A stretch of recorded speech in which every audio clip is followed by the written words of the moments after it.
लगता है आशाराम का बुरा वक्त इतनी आसानी से खत्म नहीं होने वाला है। एक तो यौन शोषण के मामले में उनको पहले से ही जमानत नहीं मिल रही है, ऊपर से उन पर और आरोप लगते जा रहे हैं।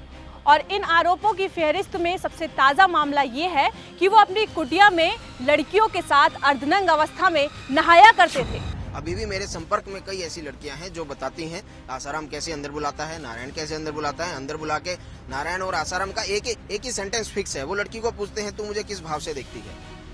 लड़की का भाव सच्चा है, शुद्ध भाव है। लड़की कहती है मैं आपको भगवान के रूप से देखती हूँ, मैं आपको भगवान कृष्ण मानती हूँ। जैसे ही लड़की ने कहा कि मैं आपको भगवान कृष्ण मानती हूँ, तो आसाराम या नारायण तुरंत उनका जवाब होता है तो तू मेरी गोपी हो गई। लड़की एक्सेप्ट करती है यस। तो फिर आसाराम उसको बोलता है या नारायण उसको बोलता है तू गोपी है, मैं कृष्ण हूँ। पिछले जन्म में जब तू गोपी थी और मैं कृष्ण था तो मैं तेरी इच्छा को पूर्ण नहीं कर पाया। इस जन्म में मैं तेरी इस इच्छा को पूरी करूंगा। पिछले जन्म में मैं तेरी शारीरिक इच्छा को पूरा नहीं कर पाया, इस जन्म में पूरा करूंगा। इस तरीके से वो जो है उसको इमोशनल ब्लैकमेल करता है और आगे सिलसिला रासलीला शुरू हो जाती है।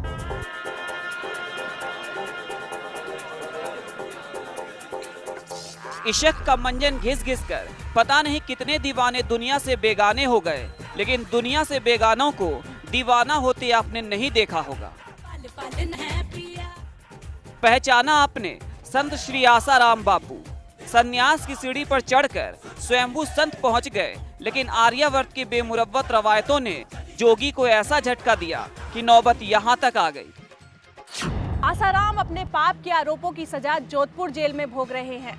आसाराम ने अपनी बीमारी की दुहाई खूब दे डाली, महिला वैद्य को बुलाने की तमाम कोशिशें कर डाली, लेकिन अब आसाराम की एक नई बीमारी का खुलासा हुआ है जो बाबा को सिर्फ और सिर्फ फंसाएगी। सिस्टम है, पहले लड़कियों को समझाया जाता है, फिर वो पूरा एक सिस्टम बना हुआ है, एक चैन बनी हुई है कैसे लड़की को तैयार किया जाएगा।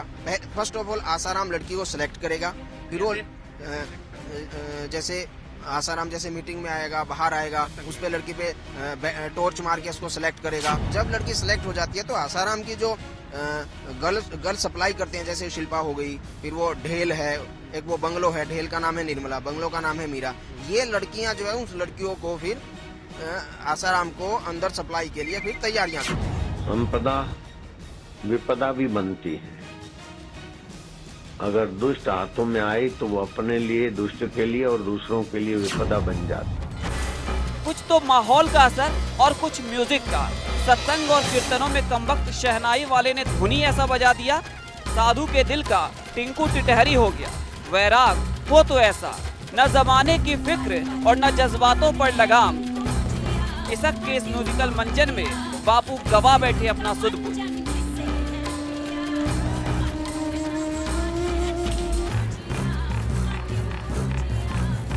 जोगियों पर बना गाना होता ही है बड़ा जालिम। जिया टिंकू हो या पिंकू मचल ही उठता है, लेकिन बापू का दिल भी फड़फड़ा उठेगा ऐसा सोचा न था। कितना हंगामा हो गया। जब राधा रानी का ब्याह होता तो और बात थी, कान्हा का रास होता तो भी मान लेते, लेकिन एक गाने की फुलझड़ी जोगी के कदमों को कबूतर बना देगी, ये कहाँ सोचा होगा आप। इसे ही कहते हैं वैराग का चरण। आहा हा हा, जय हो टिंकू जिया की। दिल्ली में जटीकरा नाम का उनका फार्म हाउस है। वहाँ पे दिन में 3 से 5 के बीच में उनको ये कुकर्म करते हुए इन्हीं आंखों से देख लिया था।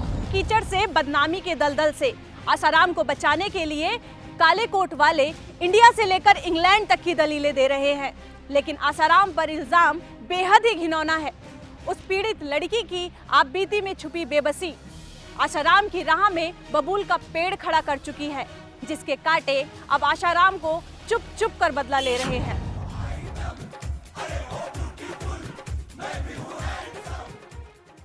गेरुआ गली में तो इन भंगुमाओं से भूचाल आना तय है। ये तो पता नहीं किस रंगत से कितने जोगियों का दिल टिंकू हुआ होगा, लेकिन ये तो पूरे भवसागर को पता चल गया कि 84 लाख योनियों के इस चराचर विश्व में मुक्ति का मार्ग बेचते वैरागी इश्क का मंजन भी घिसते हैं और उनका दिल टिंकू भी होता है। बापूजी कौन है? बापूजी बागवान है। बापूजी बुद्धा, बापूजी कृष्णा, मोहम्मद, बापूजी सब संतों को भी बापूजी है सब। और मेरे लिए और मेरा मम्मी के लिए और इस हिंदू संस्कृति सबसे बड़ा संस्कृति सारी दुनिया में है। हाँ।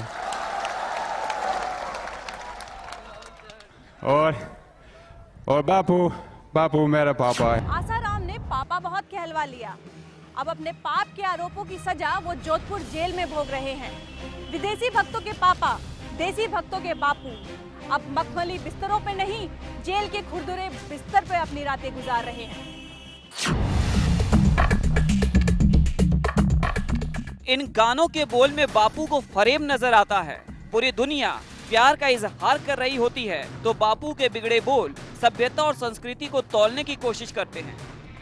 अपने जज्बातों को शब्दों में बयां करने के लिए शायद इस दिन का हर धड़कते हुए दिल को बेसब्री से इंतजार होता है। प्यार के परवानों का दिन होता है वैलेंटाइन डे, लेकिन बापू इसे मात्र पितृ दिवस मनाते हैं। कहते हैं प्यार अपने माता पिता से करो, लेकिन एक स्विमिंग पूल ने बापू के सारे प्यार की परतों को उधेड़ कर रख दिया है। उन्होंने मुझे बताया था कि मेरे को ऐसे ऐसे उन्होंने बुलाया था, तो मैंने पूछा आपको तो ध्यान भजन के लिए एकांतवास में बुलाया था बापू ने, तो आपको तो अच्छा सानिध्य मिला होगा। तो क्योंकि मेरे मन में तो ऐसा कुछ नहीं था, तो उन्होंने फिर मुझे बताया कि हाँ ऐसे ऐसे मुझे सानिध्य मिला और मेरे साथ उन्होंने ऐसे ऐसे गलत किया।